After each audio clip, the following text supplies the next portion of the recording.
Hello, everyone. I am Tacit, and welcome to the Gems of War Campaign 18, Week 9, Day 4. So today, we are going to be focusing on two main things. One is we have not touched Under Spire. We're about to touch it many times. Specifically 68 times. Unless we somehow get more torch, in which case it'll be like 70-something times. But that is the game plan. Gonna use up every last torch we have, and yeah, see where that gets us. Of course, one of the other big things, at least related to the most recent patch, is we do have our alliance battles again. Specifically, it is for Stricks, or at least on PC Mobile. It is for... oh good, we're still in top PvP. Barely though. But that's not where you check it. It's over here. It is specifically for Adana and Strix right now. I'm not sure which one we're going to do. They're both probably fine. This one's Adana. Adana is mostly going to be... actually, all three of these things. It's kind of funny. But every team here is going to be either Bork and or Tesla and or Tina 9000. It really comes down to, do we want to run like a double Tina 9000 build or a double Tesla build? Is mostly what it comes down to. And then for Strix, there's a bit more flexibility. Also, my current bonus is actually here right now, oddly enough. I wonder if that counts for it. Does anyone know? There's doing win 5 battles in this region for bonus silver marks. Does anyone know? Do Citadel battles actually count towards this region bonus? Because right now, my region bonus is for Strix, not for the other location. So it actually gets 25 free silver marks. Not like that matters too much, but you know, hey. It adds up.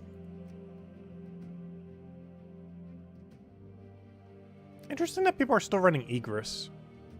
Because I feel like Egress is not worth running. You'd be spamming either Zachi or the Mythic, stuff like that. Obviously, some amount of finesse. All in Nimbus Bow finesse is kind of interesting. This is pretty much classic, just spam finesse build. I don't know. Which one did get more battles? I'm curious. So it does look like more people did Adana. That's interesting. I guess that makes sense because you have access to Bork. I think Bork Tesla is like the main thing. Yeah, exactly that. Like Bork Tesla is what made this get used more. But using Bork Tesla means you're also up against Bork Tesla. Whereas I feel like your battles in here isn't nearly as bad.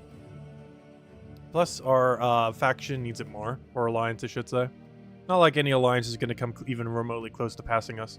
But, you know, what if they do? What if they decide to randomly? I don't know. I think I might just do it here.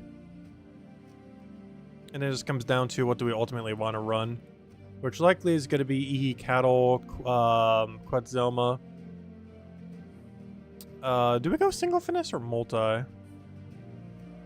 We could technically drop the Ihi Cattle as well. Because the enemy is going to gain just as much of a benefit from Ihi Cattle as we do. But the amount of starting mana and to deny their Ihi Cattle is probably the main reason we'd actually run it. And then we just run like finesse and then one other thing. And that one other thing is hero running something, most likely. I guess it's Perpetual Yellowstorm. Honestly, we already have so many ways to do Perpetual Yellowstorm. We could actually just not have hero and go like a second finesse. The problem is Quetzalma on its own isn't really that much damage. It's mostly to control the board. Wait, we're Strix restriction, which means we can run any weapon. Wait, do we have the yellow polearm weapon yet? Wait. I'm not sure if this one exists yet. Is this one of the two colors that doesn't exist? Oh. Oh, that's shiny. Oh. Because you have to keep in mind, our entire enemy team is basically yellow. Oh, okay. Yeah, we're definitely running Strix. Ooh. Yeah, we do have the 4 out of 6 polearm into this color. Or into this category. Alright, that's nice. And then we just run it as, what's it called class? I guess we could technically run a safer class. Honestly, I kind of want to run Monk. As weird as that may seem. Oh, but the problem with doing that is I don't gain extra magic from finesse, though. Monk would be the safest.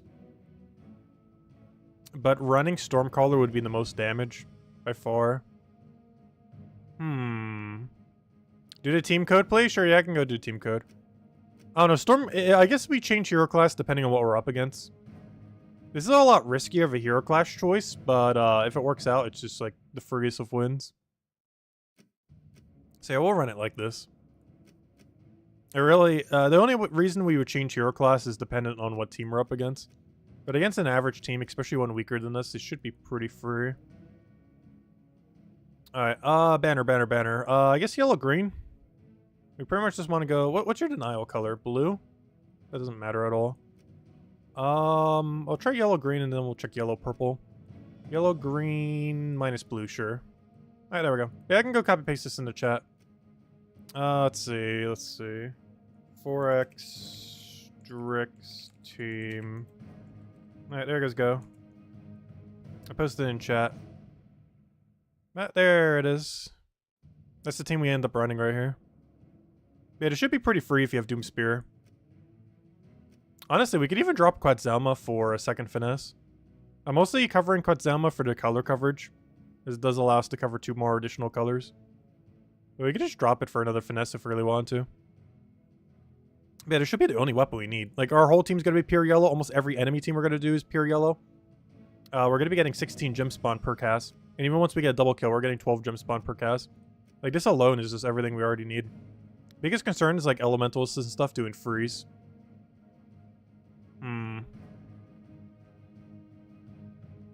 I'm really tempted to run Monk. I think this team has so much extra turn potential that we can actually get away with running Monk. So I'm gonna actually go for the Monk. I'm just concerned with elementals going crazy. One thing that makes Monk nice is as cleanse on, actually you can even have immune to freeze if we really want to. I'm actually gonna go for that, so we don't even have to deal with it to begin with. We're gonna go to immune to freeze and fortitude on Monk, which gives immune to stun and freeze. Basically meaning our hero class can ignore... Oh, but... everything else is on our team still gonna get frozen, though. It's still kind of annoying either way you look at it. Oh, no, it's annoying either way. Because he doesn't have, like, AoE cleanse. Yeah, I'm just gonna stick with it. We're just gonna rush them down hard enough that it doesn't matter. Yeah, we're just gonna do that. It shouldn't matter that much. I kind of want to go Orpheus, but if he starts getting extra turns anyways, it's not going to matter, so... Anyways. Yeah, that'll be our team. Oh, hopefully that team gets saved. I didn't actually do the battle. Okay, good, it did. Though in all fairness, we have it in chat, so we can just copy and paste it again. Alright, let's go to them. Oh, is this the potion location? Ah, we should have went for the immune to freeze. Of course it would hit the one thing that would actually have immune if we did it. Wait, how do we get cleansed? Wait, now I'm confused. What cleanse us? What has cleanse on this team? Wait, how do we just unfreeze? I'm very confused. Oh, wait. This thing, too, has the extra turn thing. Oh, that's funny. Oh, that's really funny. Even though it doesn't have immune to stun and everything. I forgot. This hero class does have... you don't normally never use it for that purpose. But yeah, it does have cleanse. I don't think I've ever bothered using this hero class specifically for that, but it does have it. I would have to give him some yellow if I do this. I'm not sure if that's worth it. I'd rather have a worse convert and just not do that. Ideally, the following turn have something for it. Worst comes to worst, we can just do it into Quetzalma, but we already have everything we need to get rolling, so I'm just going to do it. I'm not even going to cast that yet. I think this is already good enough. We just do that, boom. Do it again, boom. Dead. Do it again, boom. Rinse, repeat until the whole team's just dead. And that seems pretty free to me. Now we just do that 5 times.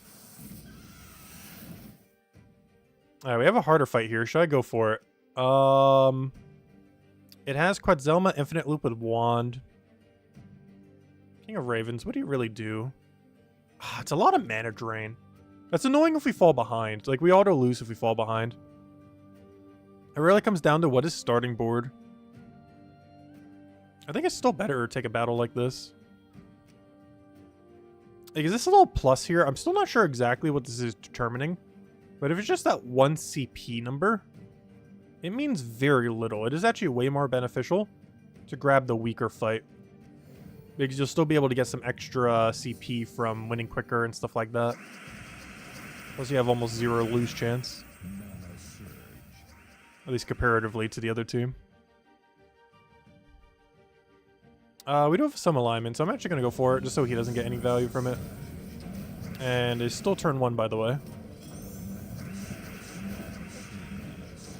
It is still turn 1.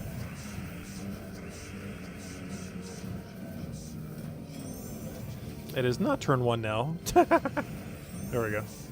Oh, so hello everyone, by the way. Everybody say hello hellos. I'm gonna do that. I'm gonna do it right now. Hello, Bill Warhammer. Hello, Mark. Hello, hello, yeah. Hello, Draco. Hello, Chad. Hello, Cookie. Hello, Isabel. Oh, there goes all our VP things coming in. And that's why you take the easier fights. Hello, yeah. Hello, Isabel. Hello, Bill. Hello, Maximus. Hello, everyone else. Hello, Logic Slayer. Welcome, welcome, welcome, welcome. All right, let's keep going. What do we have here? Ooh, +6. That might be worth it. Triple finesse? That's pretty free, right? Because we're going to win so quick. Yeah, that's pretty free. I'm going to take the triple finesse team. Why not? As long as we have good starting convert, it's auto win. Yeah, not good starting convert. Do I just let him go for it then?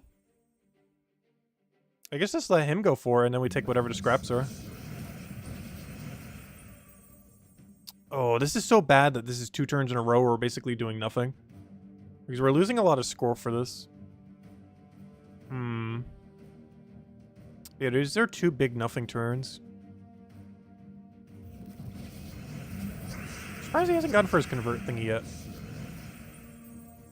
Alright, there's still nowhere to use the convert. He's about to do wand, which is absurdly bad. You still have your thingy, but we can't really do much with it. I can't actually cascade this. So I guess I just try for yellow potion and hope it works out. Ooh, that is really bad. Though he used finesse, so honestly that's kind of fine. Out of anything that could have been done there, that's like one of the least consequential.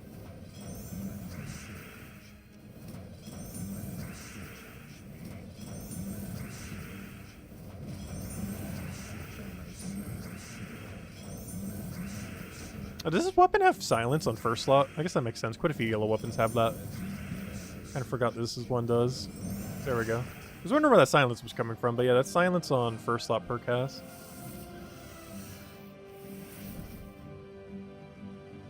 Alright, that only being +3 makes me not want to take it. Why on earth is he using Zillopotli? Zillopotli in this context is still really bad. Lash is definitely not the worst thing in the world. This overall composition is confusing me, though. Like, someone this high a level likely has one of the better combinations. Yeah, we'll take it, I guess.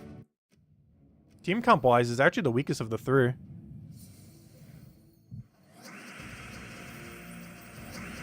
Because this thing has fallen off a cliff.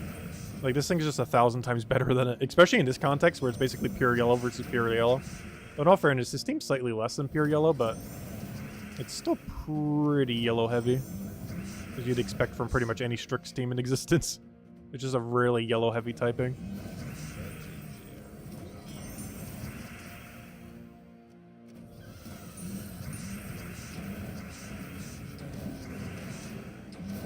At some point we'll end our turn. Gosh, that's so many potions. You guys weren't kidding when you said there's a lot of potions here. That's a lot of potions. Yeah, let's go take out the boss. We're actually up against a different one this time, the Guardian of Bones. Still has the same reductions. His ability is different, though. He converts all greens to Uber Doom Skulls. Oh yeah, this was the one that's actually going to be good. If these get added as a troop, 3 of them are useless, and this guy becomes meta. The Guardian of Bones. He's actually the scariest one out of the 4 Guardian troops. Because they all have invulnerable and the 2 super high reductions. But their ability is different, and they all are 24 mana cost, 6 color, I'm pretty sure. But the thing that is different is their ability. And by far, the Guardian of Bones is the best ability. Having the full AoE to convert all green to Uber Doom Skull. That's a lot of damage if you land that. Alright, we don't really have any alignment anywhere. So I guess I'm just going to take this and hope something good happens next turn. Something good did not happen next turn. How about now? Something good still hasn't happened. Oh, no. Actually, that's not true. Right over there. Alright, we're good to go. That's all, game. It's be over.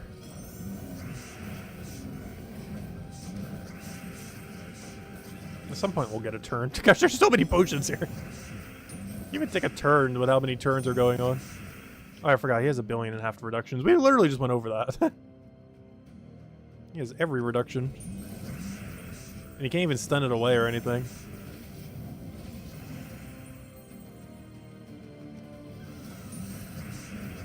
Though, Enraged Skull would actually be pretty good against it. Because Enraged Skull should still be able to hit it. Which is nice. Oh yeah, there's our Swift Talisman thingy. Alright, one more fight. What are we up against? Honestly, I think I just take middle fight then. This team should be pretty free. Like, it has Wand, but nothing on his team really does anything.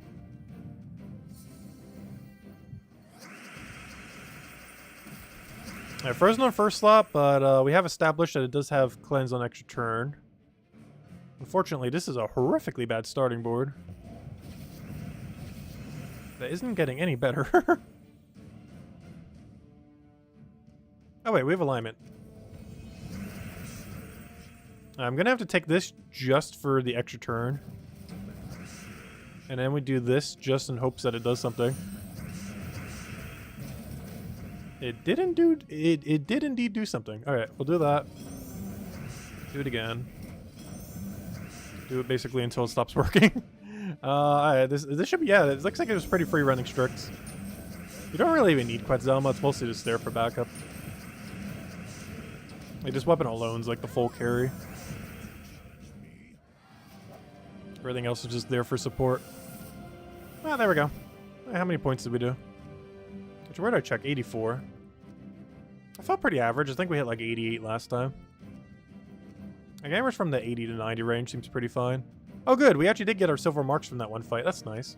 So Citadel fights do count towards your 5 fights where you get the silver marks from a given location. So we do know that now. Based on its wording, that makes sense. But it is indeed working as intended then. Alright, but there we go. And of course, the main thing we did that for was the gold marks that we got along the way. Because honestly, our alliance does not need the help. I think they're fine without our contribution. We are currently... Let's go see. How far is Dark Alliance now? Let's do some basic approximation math. 30,000, 14, 28, 30, 35. Almost triple. Not quite. But that is almost triple every other alliance combined. Specifically for that one. That's the same one I just clicked on. And the other ones at, let's see. 16, 10, 10, 5. 36, 5, 41. This one's a lot closer. Good thing I did my battles here. So if anyone in Dark Alliance hasn't done your battles yet, well then again, we're still in quite a lead. I'm taking a number based on all of them combined. But yeah, if every other alliance was against the Dark Alliance, in the closest contested one, we would still be up by about 25,000. And that's assuming you take every other alliance in combination against the Dark Alliance's score. And then the other one is like a triple, almost triple difference. But that one's a lot closer, so yeah, Strix is more contested. I'm not sure why less people are doing Strix. Honestly, it feels easier. I guess because when people think of Donna, it's like, oh, this could be easy. Just run like Bork double Tesla or something. But the problem with running Bork double Tesla is every team you're up against is also Bork double Tesla. Whereas for Strix, I feel like a lot of teams we had to choose from were like so free here. Whereas every team you're going to have for Donna is going to be something annoying. Either high spell reduction off Athena 9000 or having to deal with Tesla. And if you miss with your Bork and they get good value out of theirs, that could be really detrimental. Anyways, what's our dailies? Complete a dungeon run. Gonna make us go out our way to go do a dungeon today. Fine, we'll go do it real quick, I guess. To the underworld. It's not like it takes that long. Honestly, I think it almost takes less time than going out of our way to do explore.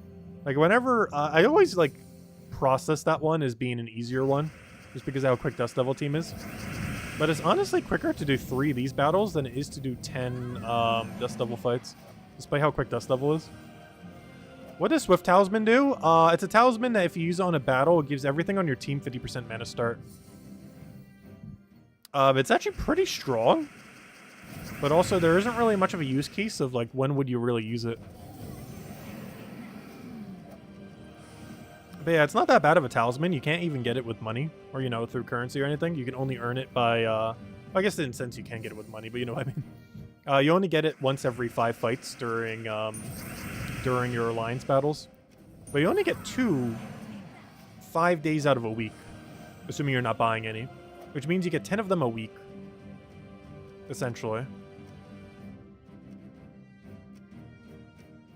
But there just isn't really an area where you would use them. Obviously, you're running some kind of Stellarex team that isn't running 50% Mana Star at all, and you want to give everything 50% Mana Star or something like that. But there really isn't an instance in PvP where you necessarily need that. Because if you're already at the point where you can consistently run them every single week to go get all 10 of them, then what else do you really need them for? Because that would have been the activity where you need them for, potentially. I guess you could save them for a day where it's kind of annoying to do it.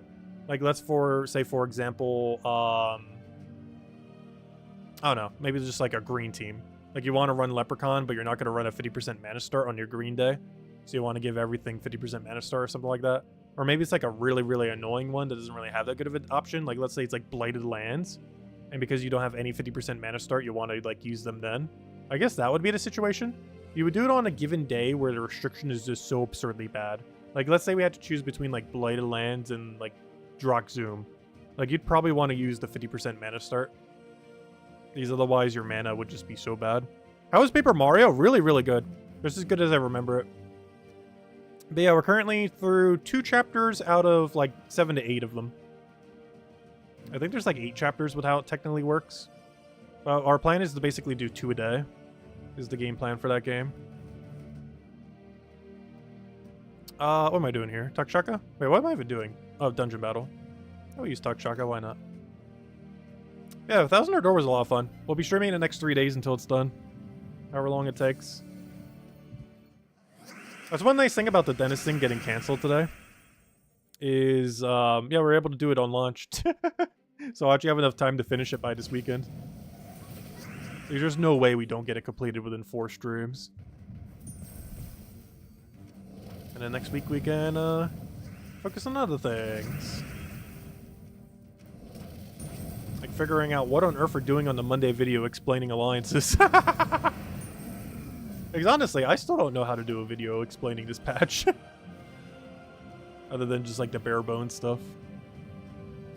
Like, I don't want to wait till Monday just so we see the full process go through at least once. Because by Monday we would have seen every aspect of it by then.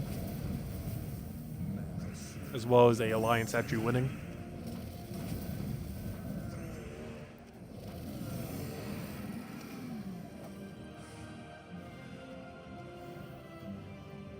We're waiting for the dev apology to every alliance other than Dark Order for thinking the alliance pick doesn't matter. I know, right? No, there's literally only one alliance in the game, and it's the Dark Alliance. Like, it's not even close. We kind of already knew that would happen on day 1. I'm not sure if we influenced at all, but I'm pretty sure even if I said, like, go to, like, the Yellow or Green Alliance, I'm pretty sure a Dark Alliance still would have been the most gone to alliance in the entire game. Which is why we went there. Because while we did have some influence on that, like, we didn't have, like, the overarching influence. Like, it was already heading in that direction. Like, before we even did anything. It was just going to by default. Just its position and everything else about it. It was also just, like, the most unique one overall. Like, almost everything was just predetermined to make it the best alliance in the game. Which is why we went for it. So hello, McJets. Welcome, welcome. Hello, Draco. Vanessa, hello, too. Hello, everyone. Welcome, welcome. Alright, what are we doing? Clash Trial. Oh, yeah, we got Clash Trial today. Are we bothering with that? Honestly, it's pretty free this week, so I guess why not? We have, what's her name? She one-shots monsters and does a bunch of, like, chip damage. This thing right over here. So I'll run it. It's just a standard black mana going to, triple spam troop. Pretty standard class event, but hey, 25 free gems is 25 free gems. We'll go take it. Why? Oh gosh, why? How have they still not fixed this? On the list of glitches that have been in the game for way too long that haven't been fixed. How is that still a thing?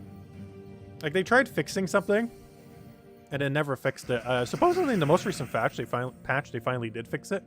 But they never fixed the bug that they added when they tried to fix it the first time, which is there's still locations where you are allowed to use weapons, where it says you can't use a weapon. Most notably class event, where regardless of what weapon you say, or you know what you put in, for a copy paste, it'll say you can't run it. Even though you very much can run any weapon in the entire game. But it basically pretends that you can't run any weapon in the entire game. Actually, what it might be doing is it might be restricting anything that isn't the kingdom's weapon. Even though you are allowed to use anything.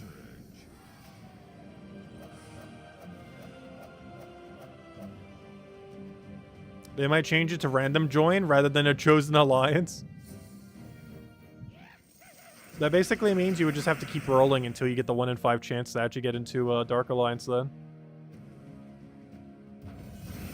Like, regardless how they change it, there's always going to be one alliance. It's just a mile and a half ahead of everything.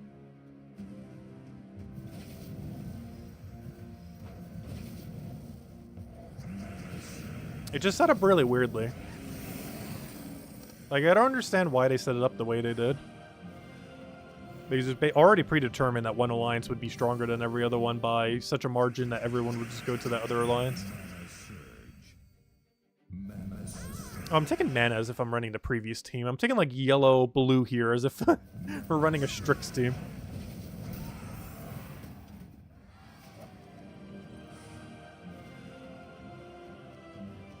Hey, that reminds me, we're already done with Tower of Doom.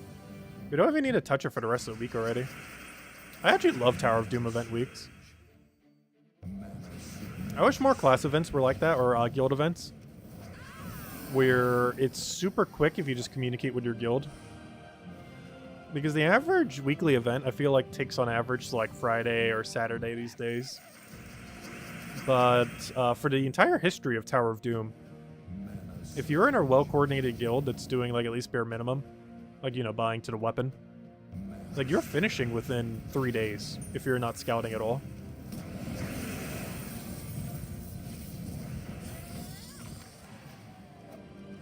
And that's been consistent the entire duration of Tower of Doom's existence. It is actually the only weekly game mode that has ever been that consistent.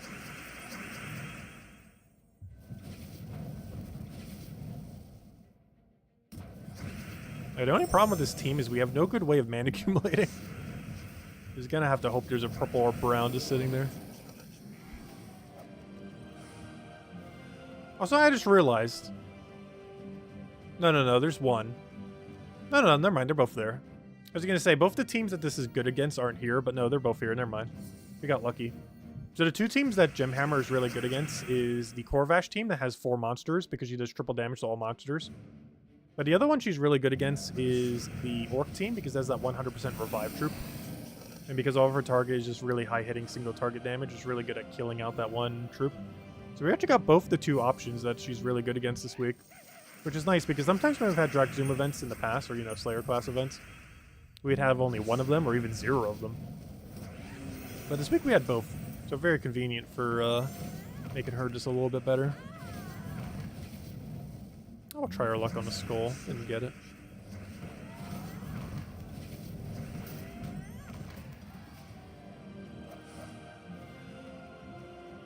Dev should have randomly assigned players to an alliance, much like the PvP League system. Maybe reset every 2 to 3 months. Yeah, like coming like every single season or however it works. Yeah, I'm not sure what they're going to do with it in the future. But if they keep it as is, I don't see any reason why everyone wouldn't just like stockpile into Dark Alliance. The only really big benefit that you get for being in a smaller one is 20% more PvP stats. Which makes doing daily PvP and other PvP objectives a bit quicker. So I guess there is a advantage to it.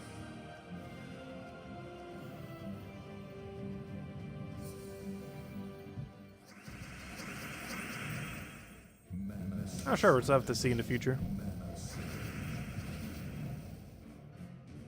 It definitely feels like a system that's going to get tweaked a bit. I'm curious what was mentioned during beta testing. Actually, Cookie, you could probably mention it. Weren't you in the beta test? What were some of the things mentioned about it in the beta? And were any of them actually acted upon?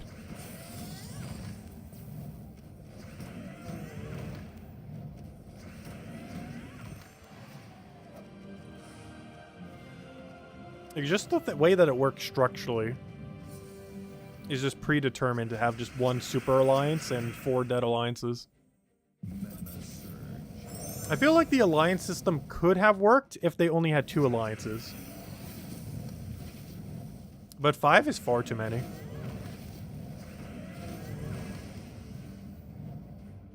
What are the benefits of being an alliance? Well, you want to be doing it for free daily gold marks every single day, regardless of what tier of alliance you're in. Like the worst or the absolute best.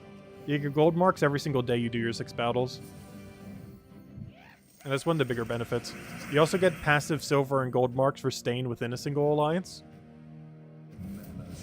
Which, even if you're in a lower alliance, would still be very beneficial.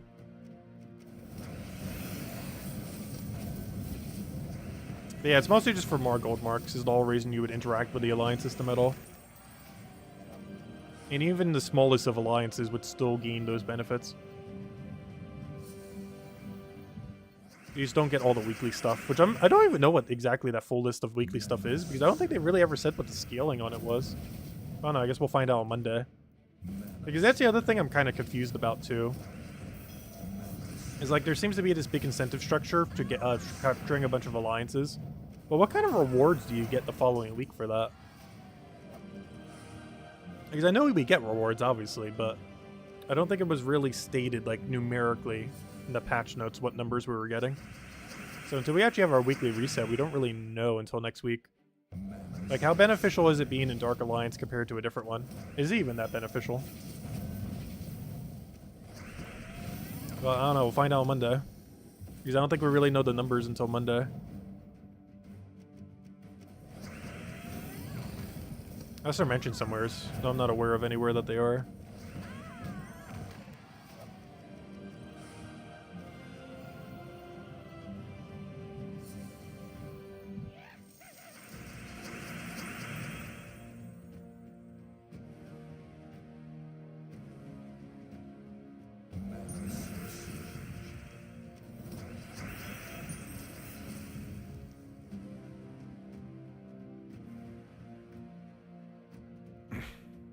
You thought it was going to be at least 2 to 3 more weeks? Oh, what, beta testing?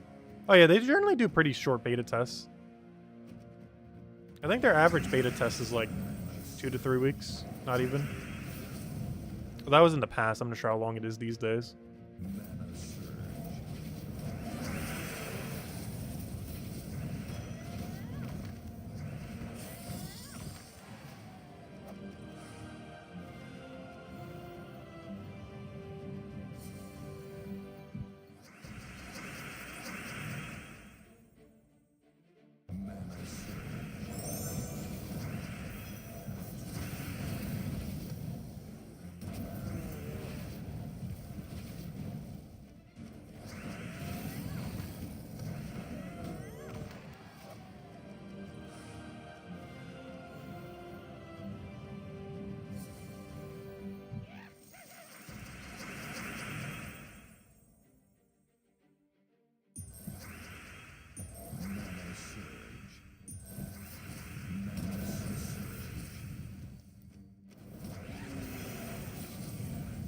Is this our final fight? I think it is.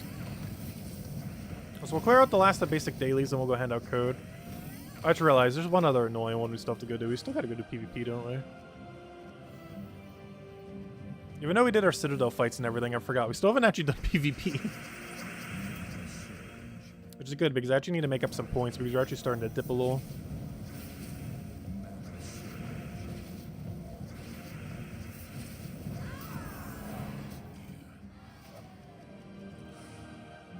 There we go. Grab our 25 free daily gems. Or, you know, Thursday class event daily.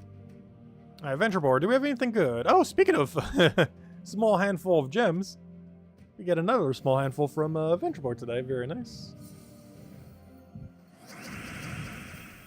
So many things weren't fixed. Oh yeah, that's every beta in existence. It's why I stopped even bothering doing them in the last 5 years. I think I did it since like 2018 or 2019 or something.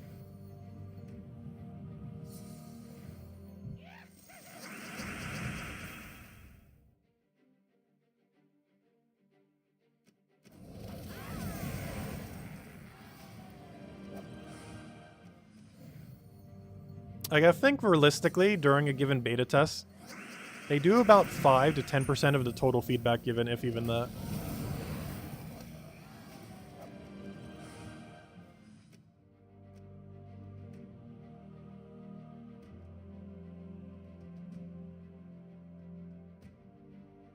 No info was given on what would happen if it was one-sided on the main server. Alright, we did that, we did that. Tower of Doom's been done since the other day. Oh yeah, I never claimed the rewards from it though. Let me go grab everything. Oh, come on, no. 3 oranges?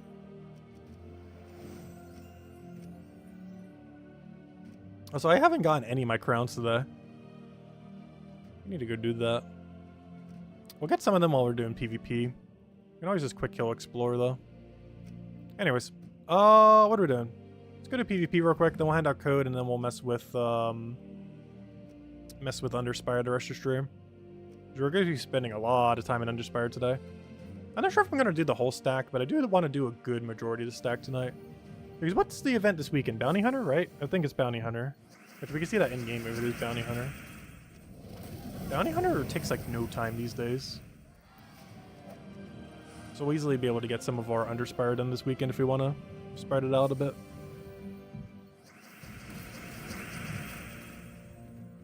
Oh, did they finally fix the XP in PvP? Nice. Yeah, that's good to hear. Actually, we can see that firsthand when we go to PvP. Because what we're doing right now is technically not PvP. Even though it's a part of PvP.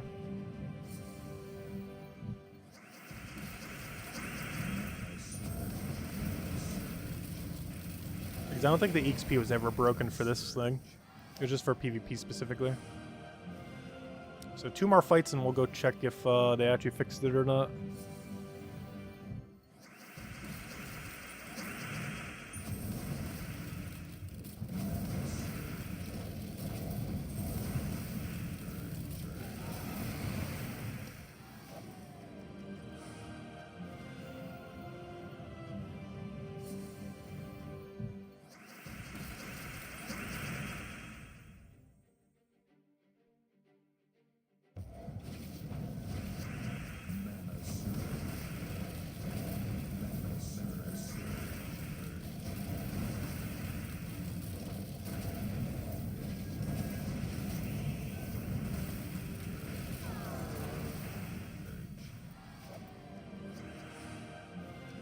Alright, moment of truth.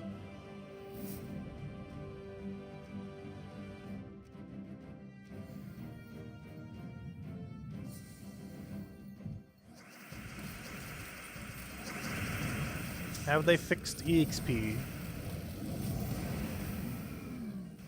The answer is... no. Wait. EXP is not fixed. At least not in Central. I see no fix. It'd still be broken. Let's see what happens if I do yellow. It seems very not fixed.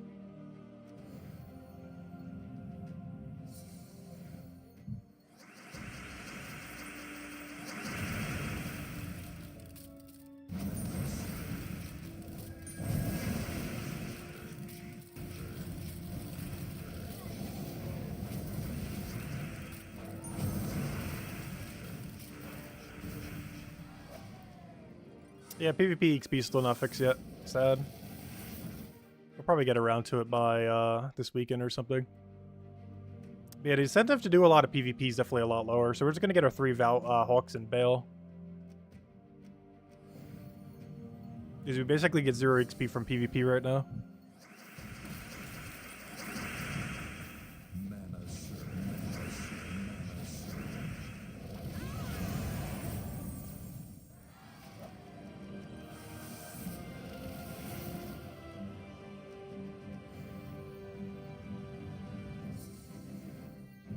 Stringfurler is a good troop if you don't have Grey King and Purple PvP. Yeah, it's really nice. It's one of the only few things that has Green Storm, oddly enough. At least as far as troops are concerned.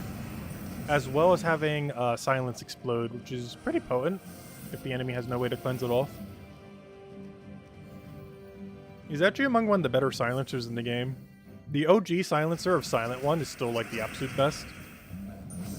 But when it comes to like mana accumulating alternative versions of Silence, yeah, he's pretty high up there, String Fiddler.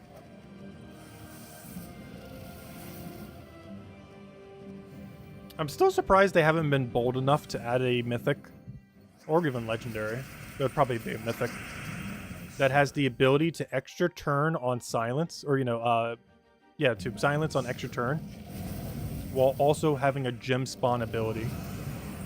I don't think they would ever do something that bold, though they really should. It'd be really funny. A silence on extra turn mythic that has extra turn ability on its ability.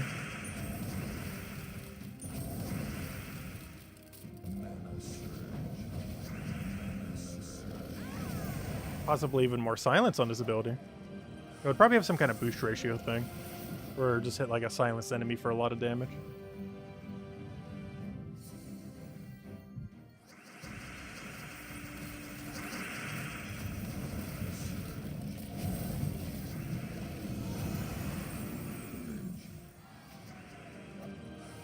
Where are Valhawks at? Why do I feel like we've gotten 1 or 0? Because we've gotten 1. Come on, Spawn, get in and get out. Because I think the only thing we have left is Underspire, right? Pretty sure. That and the daily other thing. Which actually, I should go do those dailies first, because if I forget... Yeah, I'll forget to do it if I do Underspire first. Which basically just means do some Dust Devil quick kill. Takes like 5-10 minutes. Alright, there's Valhawk number 2. Oh, that's something that I just realized. During our Alliance fights, it is technically possible to find Battle Crashers. We didn't find a single one today. We did the other day. Unless that was a glitch that wasn't intended. And maybe they hotfixed it by now.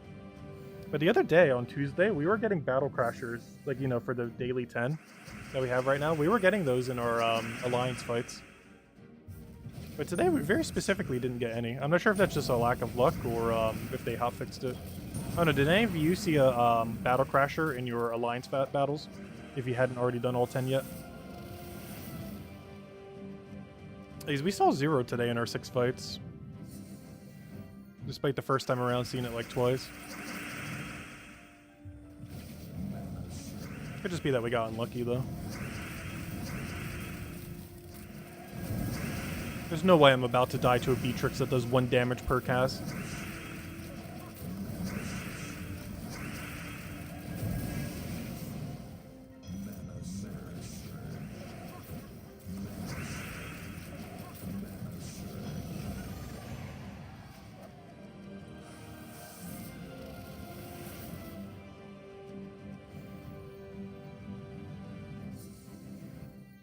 Hello, Outlander! Welcome, welcome. Speaking of Battle Crasher.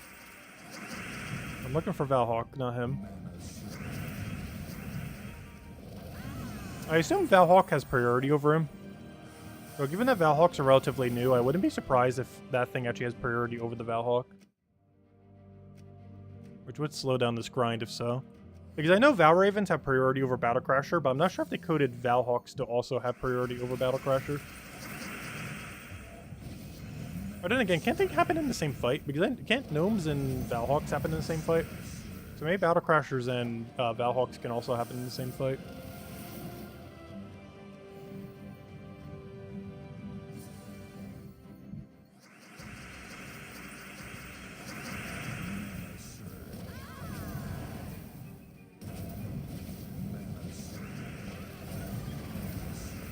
That'd also explain why not too many people are doing as much PvP if there's just given like 0 XP.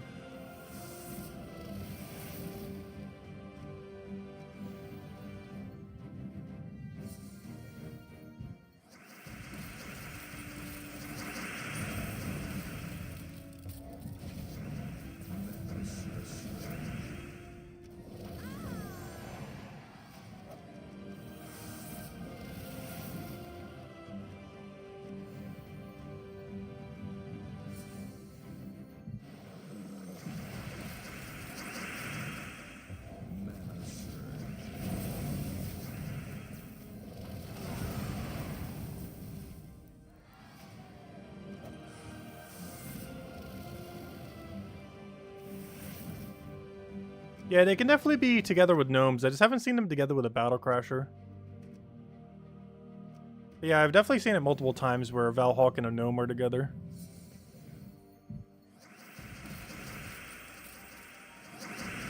I've never seen a Valhawk and a battle crasher yet.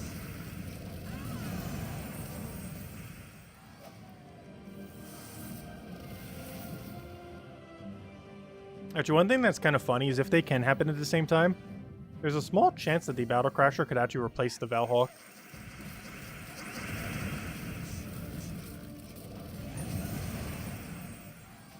Unless they always choose different slots.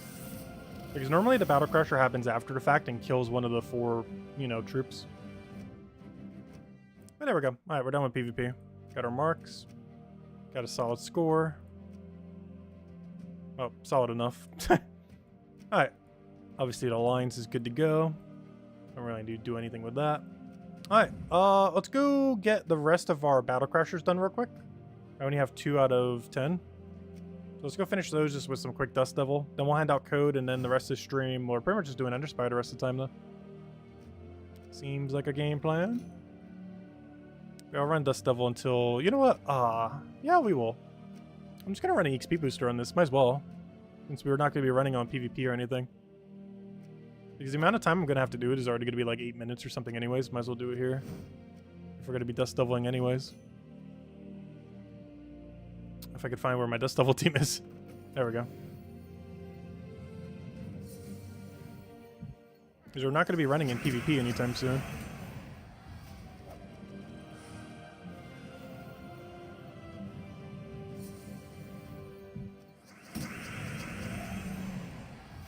Alright, we need 7 more. And after that, we'll camp Under Spire.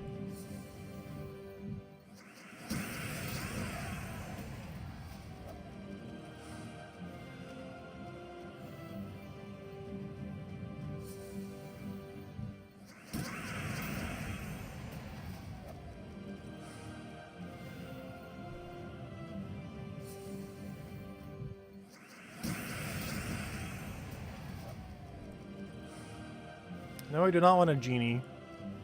I still wish there was a way to like disable genies and daemons. Just get merchants and angels.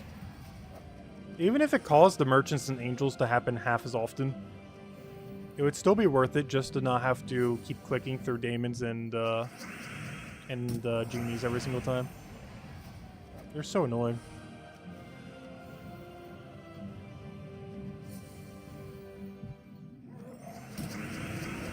6 more to go. Though if we overkill it a bit, it's fine because we're just getting our XP boost value anyways. Halfway there already. Yeah, this thing gets it done really quick. Like I said, approximately 10 minutes, but honestly, it could be as quick as 5 if it wants to be lucky enough. If it keeps going at this rate, we'll get it done in 2 minutes.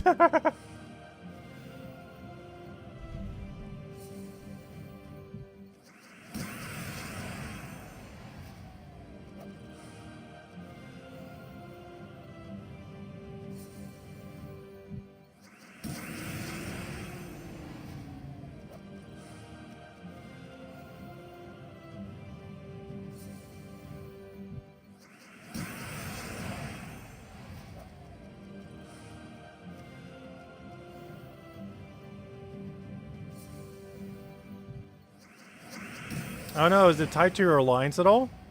Maybe it's just the Dark Alliance that's getting no XP. Maybe that's the balance for being in the best alliance is you get no XP from PvP. That would definitely be a glitch, not a feature. Though that would be funny. If it's just like one alliance being affected by it.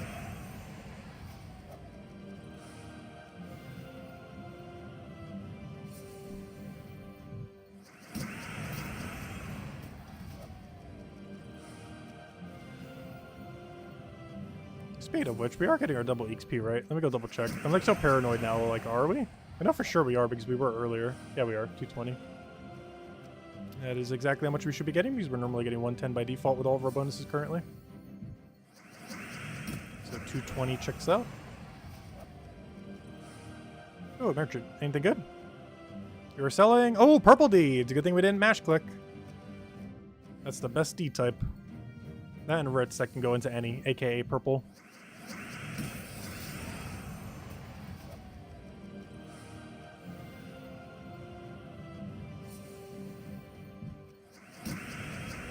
Gosh, anytime I use this team, I keep thinking it's Vault Weekend. Because 98% of the time I ever use this team these days is exclusively for Vault Weekends. I almost never use it outside of Vault Weekends these days. Except for like something like what we're doing now. Just to kill these battle crashers really quick.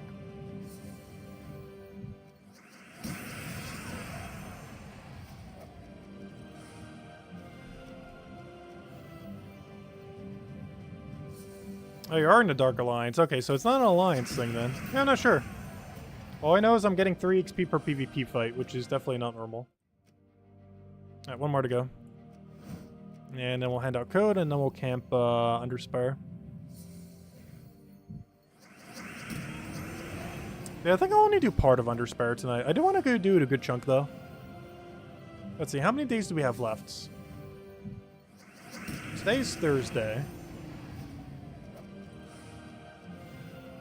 So if we did... Yeah, so we could do 1 section each time then. Or, you know, we do like 3 sections today and then do 1 section each time. I think we just got our last one on the previous fight. I think we are good to go to move on. It is Under Spire time. Oh wow, that only took 5 minutes. Yeah, that's really quick. If you use Dust Devil Tomb. Alright, there we go. Though even with Rowan, quick kill and other stuff, it's still really quick. It's not like it's slow. Just absurdly quick with that team. But yeah, that took us only 5 minutes. If you account for the other ones that we got during the other thing, maybe like 6-7 minutes, I guess. But there you go. Redeem code, enjoy. Alright, let's go around Underspire. So, Underspire this week is not ideal. It's specifically Druckzoom.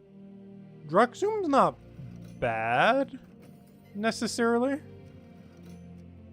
I just wouldn't say this is an easy Underspire week. But it's far from, like, the worst we've ever seen. Basically, we're going to be hard carried by Doomed Impaler. It's pretty much the entire game plan. Is Doomed Impaler carry. It'd be great if the starting board had any amount of red. This is a very red-dependent team with no red mana accumulation. Other than the weapon. But the weapon needs red before it can start doing mana accumulation. It's a catch-22 on needing red. We need red to get red.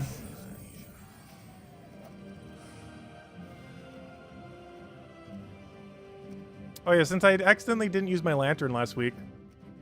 Oh yeah, what happened last week? It was really funny for any of you that didn't see it. So what ended up happening last week is because I did some of it off stream, up to the point of all the way at the end, I forgot to use a lantern on the final battle that would give me 2 gold marks, so I only got 1 gold mark. But then immediately, as I claimed, like, whatever one of the weekend things was that had a random orb on it, it gave me a gold orb. So even though I accidentally didn't use my lantern to double my gold orb, we then immediately got a gold orb from the major orb drop. So it technically broke even. But yeah, we technically did not get our double gold last week, even though theoretically we did. But because of that, I actually have a spare lantern.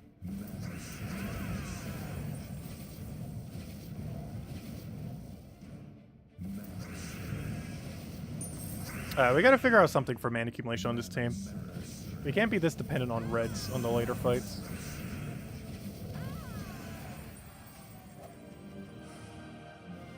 Does Druckzoom even have a mana accumulator? Ice Goblin barely counts. And Doomskull Convert doesn't count, even though it technically is. It's just gonna take too long to get rolling.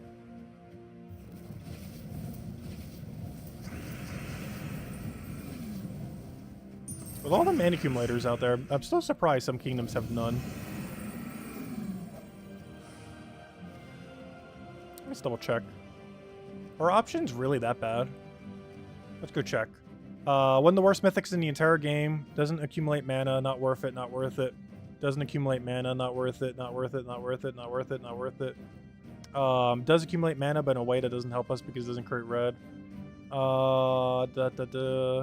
Technically does mana, but not in a degree that's useful. Technically does mana, but it just pretends to. Literally does nothing and should do mana. I guess there's Ice Worm, but again, it's not red. Yeah, there's just nothing. There's absolutely nothing. And unless your main game plan is like mana accumulate off of Doom Skulls, which is doable, but realistically not so much so with what we have.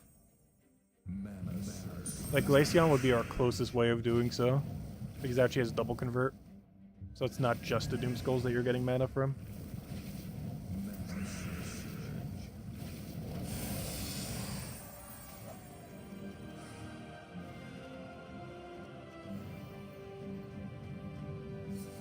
Yeah, we'll go through the first 3 zones, and then we'll just do 1 zone per day, I think, for the rest of the week then.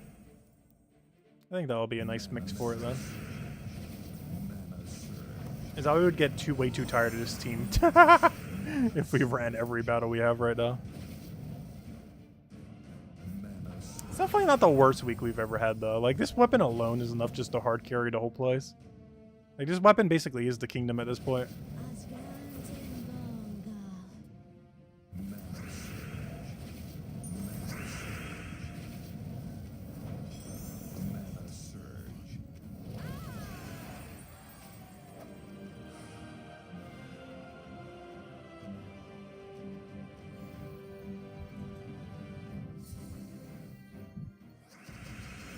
So I got a fresh water before the stream again, and I haven't drank it. I do that all the time. I've gone through like 4 of them today. Yeah, whenever I actually stream Gems of War, I feel like I never go for the water. Yet the second I stop this stream, I'll probably like down half a bottle.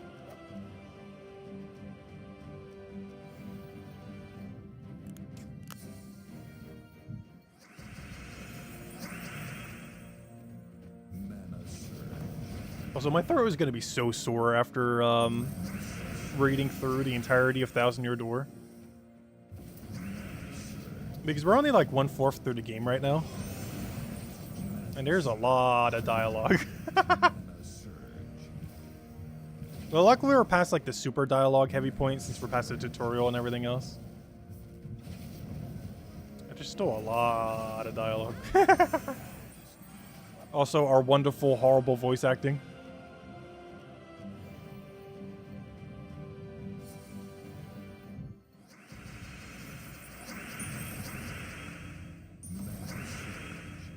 Where almost every character sounds the same. Like, despite the game having over 100 characters, I think I've done 3 different voices total.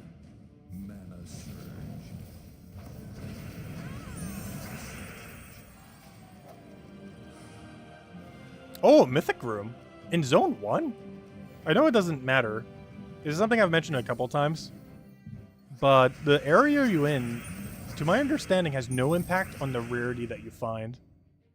Case in point, we just found a Mythic in Zone 1. Yeah, come on, please. I haven't seen a Guardian troop in, like, almost 6 months. Like, we're gonna get to the half the year mark soon. Ooh! That's an interesting drop. Wow, they're really trying to make up for me not using that lantern last week. Not only do we immediately get a gold glory orb after we didn't, and now it's immediately giving me a lantern. It's really trying to make up for the mistake we made last week.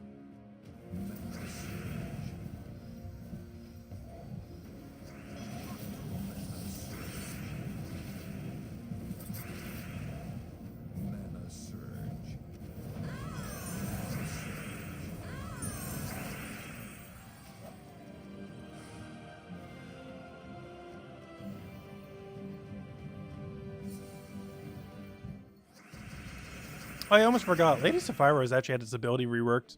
I didn't make too big of a mention of this when we're going over all the changes, but she now steals life from an enemy, no longer gains attack, based on that super dated mechanic from like 2015. And then she also gets to explode all angel gems, which basically means all she does is life steal now. It's It's a weird way of putting that on a tour troop, but yeah. She's basically just a single target lifesteal that pretends to have a secondary mechanic. Almost reminds me of Fallen Valdis in that regard. I'd still say this is better than Fallen Valdis, gosh. I think he's just so bad.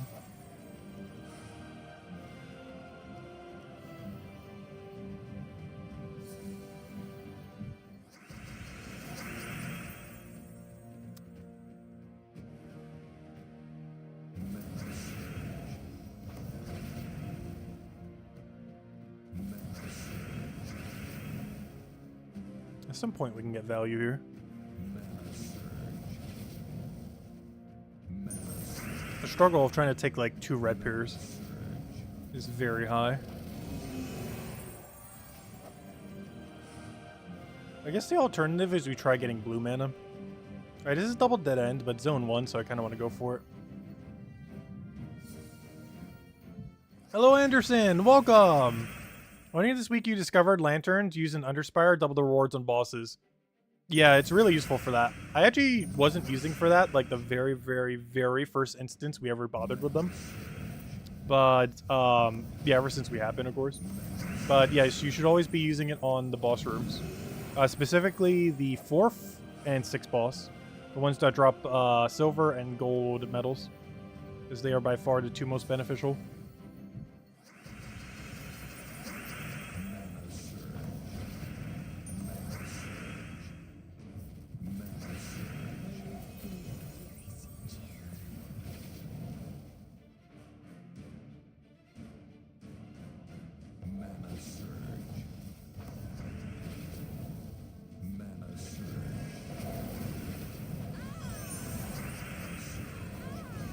That wasn't enough to kill, I just assumed it would be. Apparently not. 4 damage off. That's a bad sign if we're already not killing things with that. I'm pretty sure that was heavy splash, not even normal splash.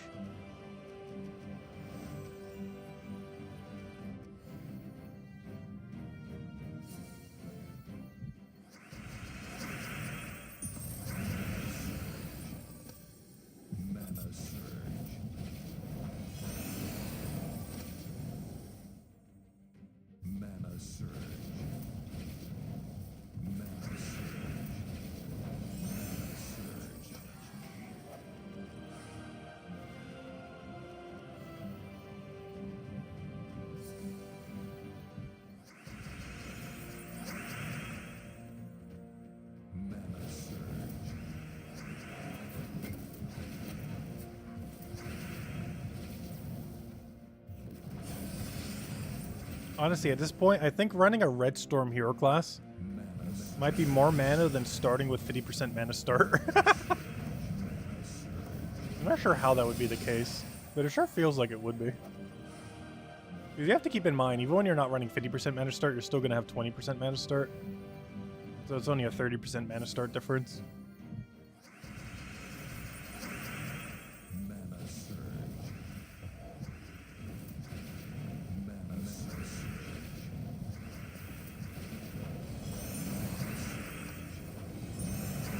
Once the weapon gets going, it's like auto win. Problem is getting it there.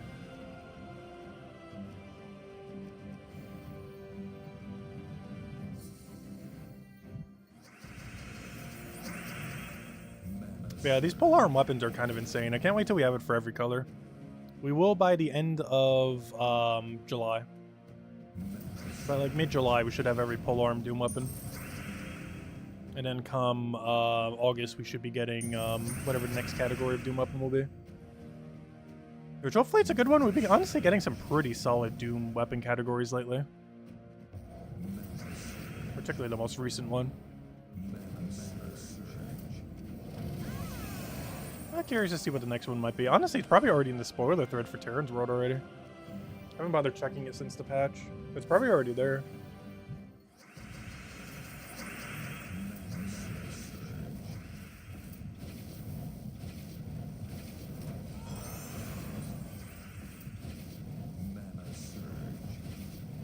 Yeah, we're definitely gonna have to change something on this team. Because this just isn't cutting it. I'm not sure what will. But this definitely isn't it.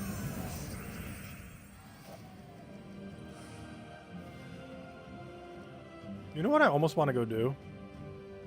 Oh no, this isn't the place with Karandara. I was gonna say I was gonna go put Karandara on the team. Or one of them. To give it a fire link. But I forgot, that's a Karandara, not Obsidius. That has the fire link on it.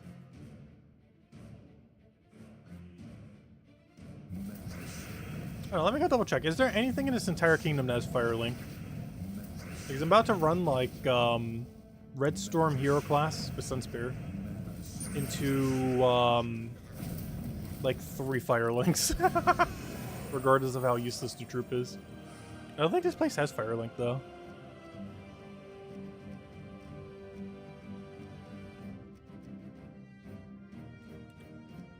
It has brown link. The new troop has fire link.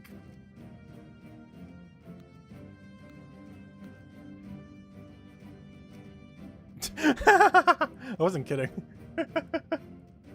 Oh wow, this new troop isn't useless. He serves one exact purpose, and it is to make this event not be insufferable. Aha. I have found his one use case.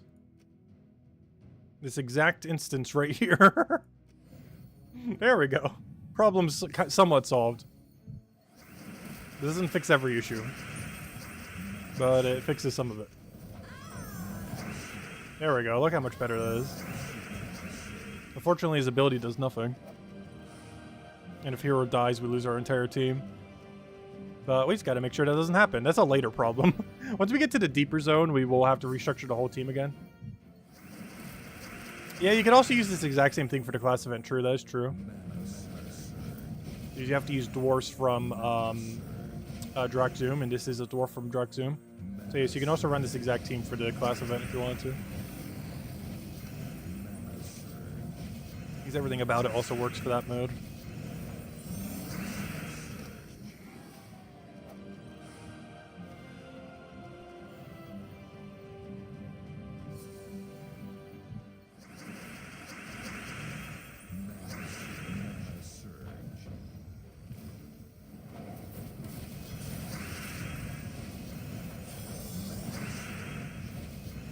Yeah, we're only going to be able to get away with this for like the first 3 sections, which is all we're doing today. Tomorrow, we're probably going to have to switch back to a somewhat similar team as before. Maybe I'll keep like 2 of them and put like a Gem Dragon tank or something. The problem is anything with that is hero not in first slot drastically reduces our damage, assuming something with red is blocking it. I guess we could always just make sure it's not red, but then we create less red every time we cast is the problem. The only bad thing about these polearms is you generally have to run them in first slot to get their full value. It's not required. But if you're running them as your main damage source, they kind of have to be first slot. If you're running them as a secondary, it doesn't matter. But if it's going to be our whole team, we don't want it to be blocked by red. Unless that red's like a super good mana accumulator, which it very much isn't in this situation. Not even close. I don't know why they make troops like this and don't give it any mana accumulation. Like, why does he have no follow-up at all? It's just so weird. All it does in the best case scenario is 4 times terror into a 10 soul gain. That's it. Nothing else. That is so horrifically bad. Doesn't have any kind of terror boost ratio, doesn't have any kind of mana accumulation, other than, I guess, Fire Link. But, I don't know. Could have done so much more. It's one of those trips that comes out and it gets so little that, you know, just becomes immediately useless in every situation ever. This is one of, like, the weird outliers. The only reason it's being used right now is there's literally no other Fire Link option. If there was a single other option, he'd be replaced in a heartbeat. The only reason he has any viability right now is just there isn't anything else in this kingdom that can do it. So he then becomes the option. Also, this is double dead end, but we're already so deep that we have to go this way.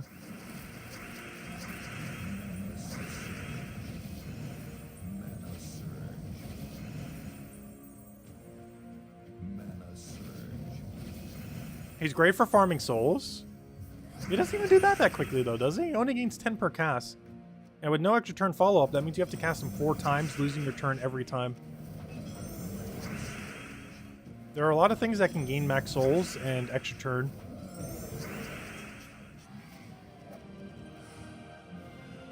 Oh wait, that's our double dead end.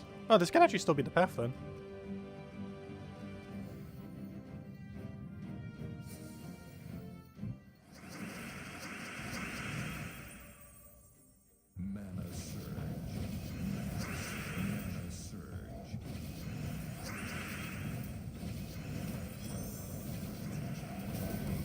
Oh, okay, that's a big problem. We're barely even into the mode, and our hero is already trying to die. We're in zone 2 right now, and our hero is nearly dead.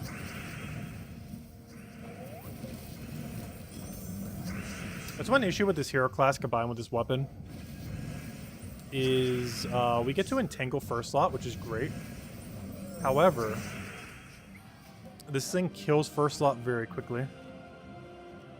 Meaning it basically undoes the entangle that we get. He's right there, it does entangle. But the main thing we can kill with this team is first slot.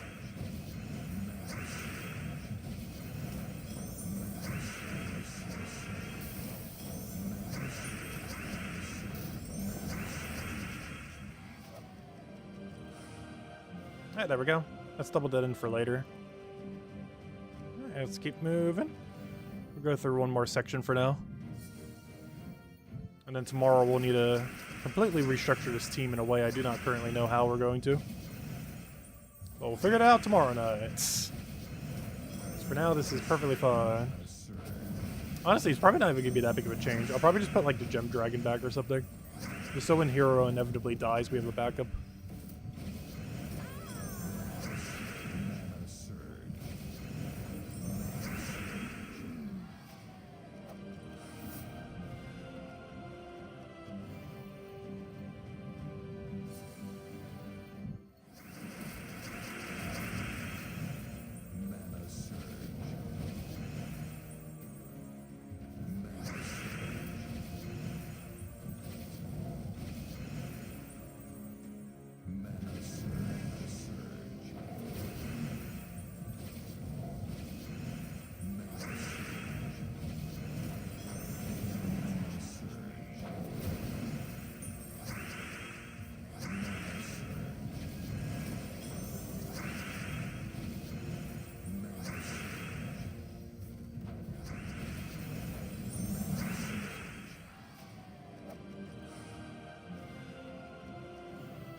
I'm not sure why I'm trying to feed him mana as if he's going to do anything.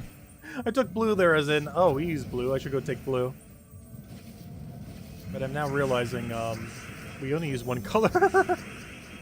Like, we technically use 2, but we realistically only use 1. Anything that isn't red or skull is pointless. Other than just for moving the board around.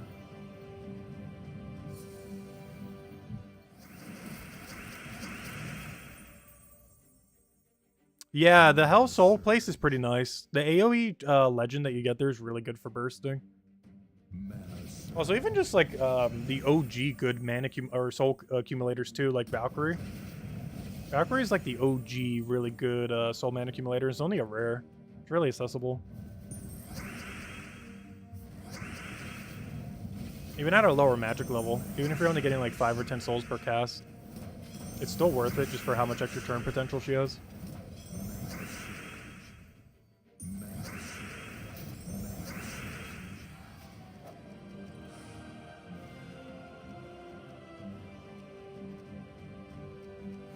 It's even lower rarity than this thing. Because I think this is a ultra rare? Yeah, this is an ultra rare. Valkyrie's a rare.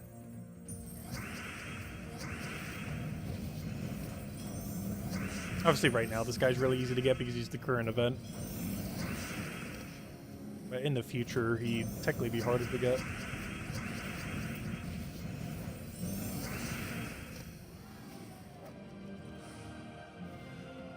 Well, that was weird. It like moved over there before it showed my 2 rooms appearing.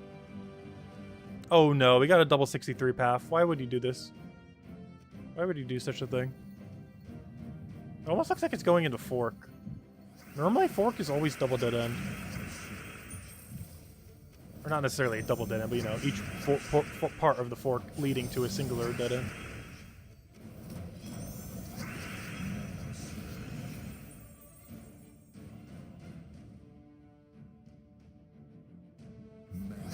Yeah, Camping City of Thieves is pretty good for loot.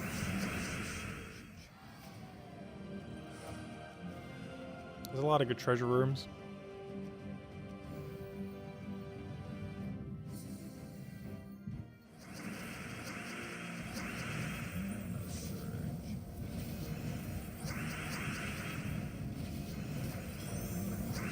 Yeah, generally when it comes to any kind of gold or soul gaining team, you want to do things that have extra turn potential.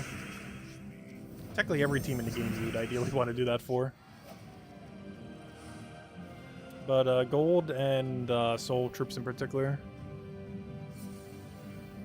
Because you get a lot more value quicker if you can trigger... It's one of the reasons why Leprechaun is so popular as well.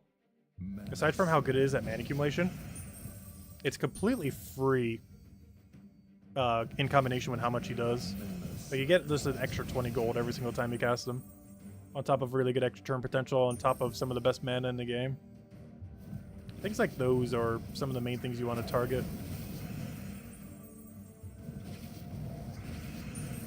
Of course, just for soul options specifically. I do feel like I don't really run soul farming teams these days, though, or even gold farming to a degree. Just because between Paloozas and everything else, you do kind of reach a point where you don't really need to go out of your way for it. You definitely have to a bit more earlier on in the game, though. Because you're upgrading all the troops, upgrading all the kingdoms and everything. You tend to get a lot of it passively through the game. Just because pretty much everything you do ever gives it. Alright, I'm almost guaranteed it's also going to be a dead end. But we already came this far, might as well keep going.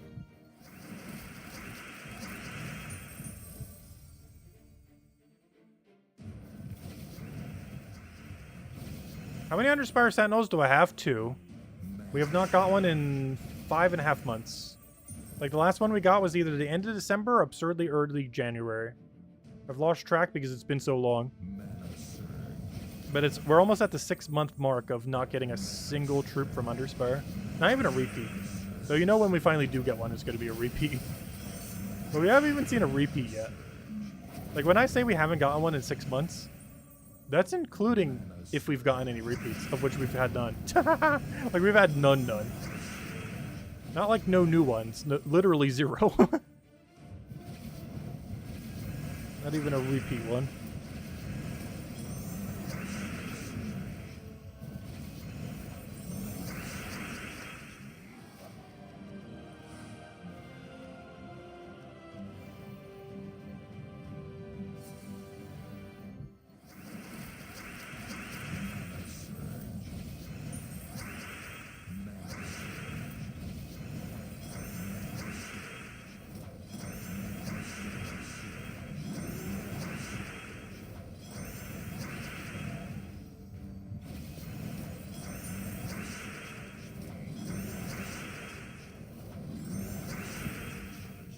Yes, the drop rate is horrible.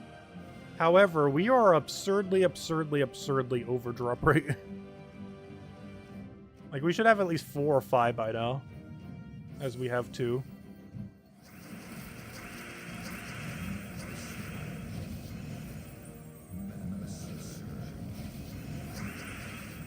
But at our current rate, it would take over 2 years. So I think on average, it would take about 1.5 to 2 years to finish it. Just naturally speaking. It could technically be done in a year, but you'd have to go on the luckier side.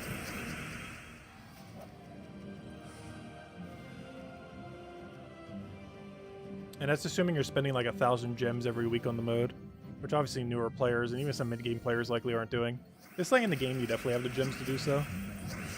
As you're progressing through the game, you're generally not doing that much Under Spire. But you definitely should be doing some amount of them. Even just the free battles gets you a lot of stuff. But, you don't really have the gems to be doing it, you know, to the max amount every single time. I don't go, like, super max. Like, I don't check every single dead end room. I would say on a given week we check about like 90% of them. Of all the dead end rooms. So I am passing up on like 10, maybe 15% occasionally. That's mostly because it would cost way too many gems to go for those few extra.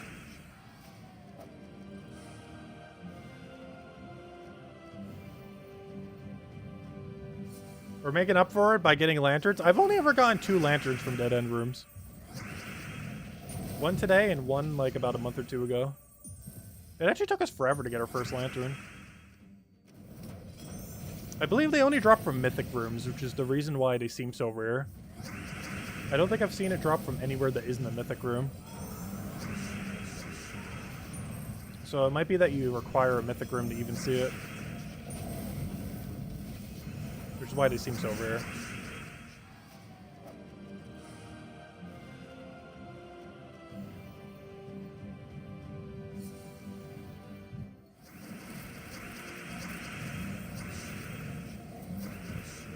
Because I'm pretty sure a mythic room has 0 chance to actually drop torch. Its version of torch is dropping a lantern.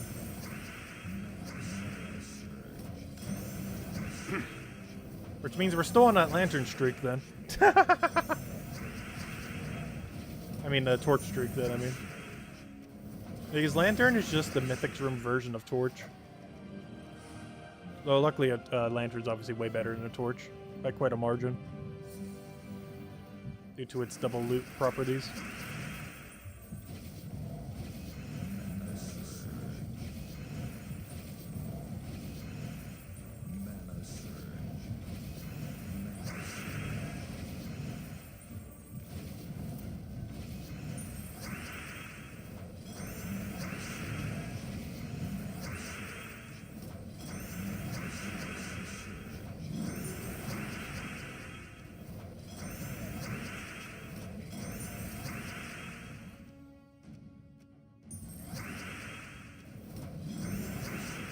At some point, this guy will die. 50% spell reduction, hard carried right there. Gosh, that is bulky. Also, what is this path? 1, 2... What am I looking at? We have a double wide here. Wait, 1, 2... Oh, yeah, next room. I thought I miscounted for a second. I was like, wait, how's it going 7? Should only be 6, but never mind. What a weird path. Almost makes me think this might be the boss. It's just such a weird path combination. A wide strip next to a wide strip.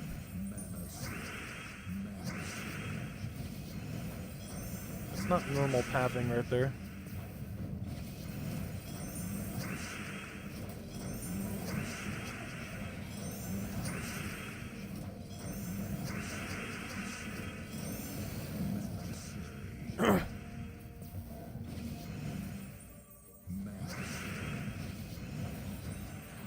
Alright, did we get it? We did! Nice. Yep. That's why. It wasn't normal pathing because there's a boss there.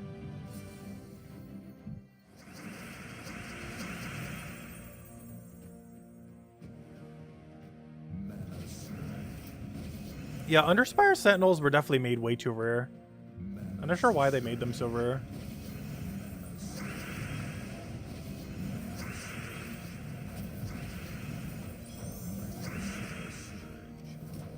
Normally mechanics like that, whenever they add it in, takes like half a year to a year to complete.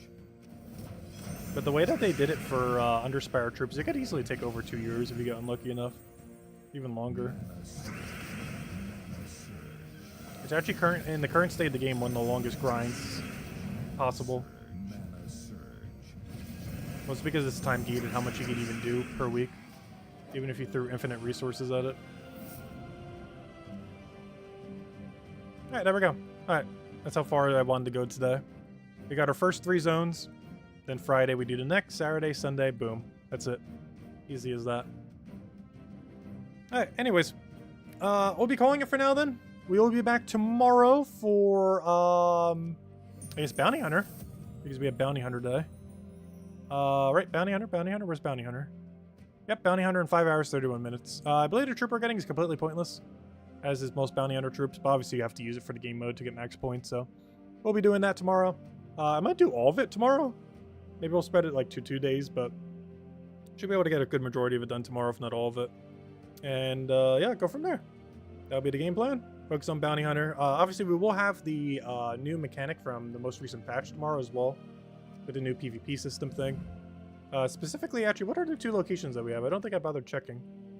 The 2 areas we have tomorrow are... Wait, I accidentally clicked today's. Where's tomorrow? The 2 that we have for tomorrow include... Why doesn't it tell me here? I want to know. Am I going to have to go to Broken Land Citadel just to figure out where it is? It's Broken Land Citadel and Bay of Stars. Broken Lands and Bay of Stars. So Centaur and Monster. Ew. Which one of those is less horrible? That sounds so bad. Centaur or Monster? Honestly, I might just do Centaur because I have my thingy over there. I might do it literally just because I get like 25 silver marks for free if I do it here. That might be the entire thing that determines where I go. But yeah, Centaur and Monster. Those are both awful typings to have to build a team for in the current state of the game. Is the best you're going to have here Centurion and Wardbreaker. And the best you have here... Honestly, I think Monster might be the way. Because you have access to a handful of okay things here. Though dealing with the web's going to be kind of annoying. Megavore spam would be really funny. Scorpius and 2 poison would also be really funny. What's our best poisoner, though? Do you poison on... No, you do stun, not poison. You technically do poison on a few other things, but... Oh no, if we were to do Scorpius, what would be our poisoner, though? I guess we could technically run Hero for poison. I might just go double Megavore route. Go like old meta double Megavore team. The problem is, do we even have it in power under Monster? That isn't that one skull one. Nope, just the one skull one. That's what I thought. That's not ideal. But yeah, I think I am leaning towards Monster over Centaur, though. What does Centaur have for Empower? I believe it just has that one attacking that removes blues, whatever that thing was called. I can't recall. And oh, it also has, what's it called? That one yellow-blue one. Yeah, those 2. Stargazer that removes blue and gives attack, and this thing, which... Neither of them are particularly good mana accumulators. Well, they're not really used for mana accumulation, but they both remove gems, not destroy. I guess you do have things like Herdmaster, Wardbreaker. I don't know, we'll figure it out tomorrow. I'll probably just do whichever one needs more points. That, or if I really don't know, I might just do Centaur, not because Centaur is better, but I get 25 free silver marks if I do Centaur. So I might just do Centaur literally for the silver marks. Not like it matters that much, but... Anyways, guys, we'll end it there for now. Thank you so much for stopping by. We'll be doing 1,000 Year Door tomorrow, starting around the same time, probably starting around 8, 9 or so in the morning. And doing it all day, as we will pretty much every day until it's done, which should take us till Sunday. There is a small chance we could actually finish it on Saturday. I'm not sure. Depends how much we can get done tomorrow and the following day. Like, if some of the chapters start going by really quickly, we might be able to get 3 done, then 3 done. And then by that point, the game would pretty much be done. I don't know. We'll see. But yeah, we'll be doing that. And, of course, Gems of War tomorrow night. We'll be doing Bounty Hunter and continuing with everything else. I'll catch you guys then. Hope you all have a wonderful week, wonderful weekend. And I'll see you guys later. Bye, everyone. Thanks for watching.